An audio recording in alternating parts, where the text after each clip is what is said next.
Food is an emotion.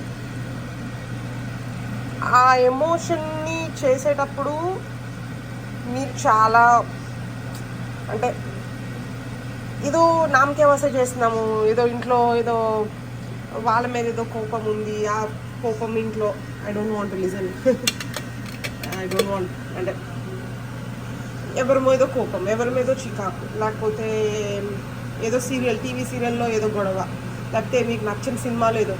So అలాంటివన్నీ don't bring those things into kitchen.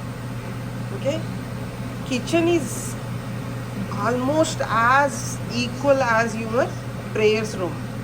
మీ దేవుడి గది ఎంత ఇంపార్టెంటో మీ కిచెన్ కూడా అంతే ఇంపార్టెంట్.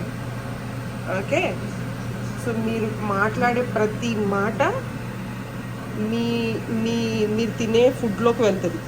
మీ ఆలోచన విధానం మీ ఫుడ్ మీరు కుక్ చేసే దానికి రిఫ్లెక్ట్ అవుతుంది. సో కుక్ చేసేటప్పుడు ఎంత ప్లెయిన్గా, ఎంత కామ్గా, ఎంత సాఫ్ట్గా ఉండాలో అంత సాఫ్ట్గా ఉండాలి. ఓకే, ఏదన్నా మీ ప్రాబ్లమ్స్ ఉన్నప్పుడు just stop those conversations before entering in to the kitchen. Takes